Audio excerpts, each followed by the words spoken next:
Hamadon Production Firka Qissai Foisha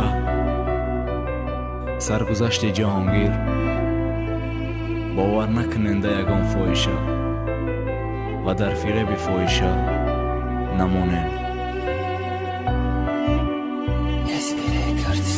قدری نکیرا نه هر کس مفهمد دنیا نه هر کس ای راهی بد مگرده چشم دیل نبینو قصه ای فویشا مرد مخواست گردانه ای راهش فویشا دا دیل سوزی نیست تا بس نکنه خودش هر روز کارشان هیله و نیرنگ مردا ایستاده فیل تا گرفتن حقیقت صد دروغ و دو و امید به فویشا باوری نیست و با قدری خوبی نیست پسته و کارای بد رحم دا او با آخی نیست یکم بار طرفی کلوب رقص بازی با رفیق قلوبای نمود دادم دا درون دختای بچه بسیار که با خودش کف داره یک دو دیگه میروره هر کدامش با زیباگیش ستافکه و نرخ داره دخترهای زیبا دا کلوب حتی برم دا کم دیدم دا کوچه بینی باور نمیکنی کار شب دیدم تنی زیبای خودم فروشم بلو بوینا فرق نداره کیه چیه گلم نیست اومدی یا نه بسیارش بدی جدایی شوهر برای بد میره و یا ای پرنش جدامش برخست با ایران میره ای که جا فایشه فکری مادره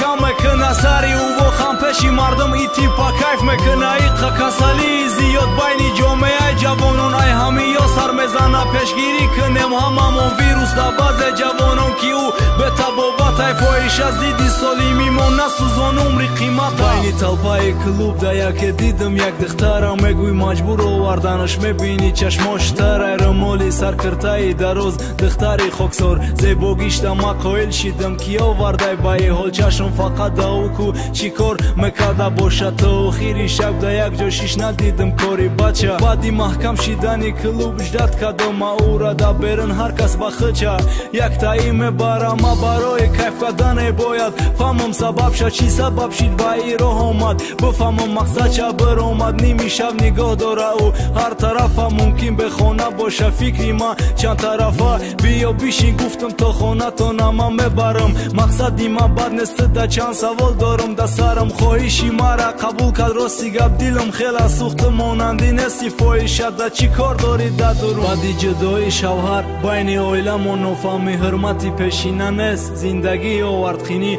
یک فرزندی نازنین دارم دا دستی مادر ما خدم شو مروز میکنم دا هر جا به خانه و ما بیروها نیستم گفت گریه او دیل مادر و نخواهی خیل دخته در راه ما نخواهری مسلمان گفت پدرم آقم کدینم ما نخونه روم که فرزندی نازنین ما بینم ما شیدم پس من بد نقلی دختر با خودم ماندم مقصد ما زندگیش خوب میکنم میگیرم خانه و در نیمی شب کورتیره گفتم دا خنکی نمونه خانه تمامی شرایط خراکه گشنه نمونه فقط گفتم خواهر جان 5 وقت نماز نکن تر خدا بزرگ زندگیت خوب میشه میشوی خوشبخت پیشی اویلمون آوردم همچو فرزند قبول کنین یک کس در راهی راست درال ثوابی خوب میگیره فقط از برای خدا گرفتم چیزی که میخواست که جای خاص بردم شفارمای نو چند تا لباس هر جا تماشا خطیش فکر نکنه که تنهایم نگم براه بدم جزیر بدک دنیایم 2 ماه گذشت شیبند دختر دیگه در دیلش غم نموند بردم فرزند شدیده حیات دیگه نسای پشیمان دا چهره او خنده دیدم خرسان شیدم تا نیستم او دا زندگی پاک دادم چیزی ما میخواستم پیشی پدرم مادرش بردم گفتم قصه را دیگه دختری پیشینه نیست رهی بدون نمیره پدرش گریه کد گفت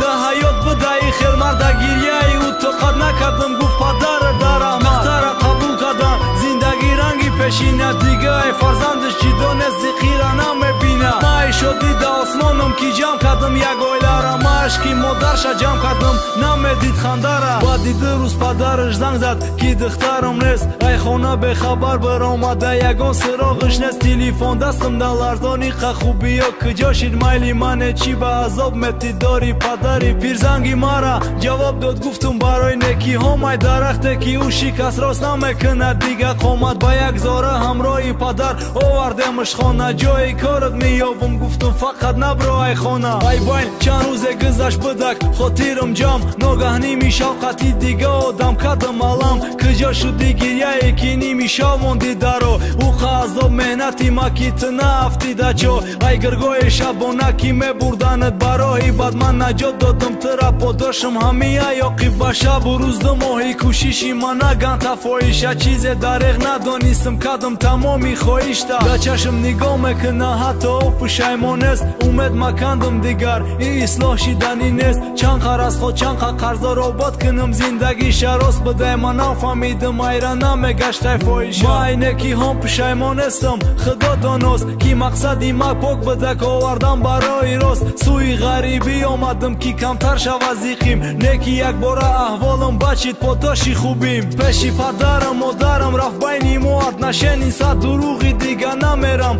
مادرم دوینی بینی همسایه آوازگویا بده همسری ما باید مرا بزنی گیره تفلی او دبت نیما کسی ندانم ممکن باور کنه که ای راست میگه خدا شاید نیتم پاک بود عشقی ما دیگر نکی های خودت روز بسرت درد میاره خوبی ارزش نداره فایشه دبتش دنیا را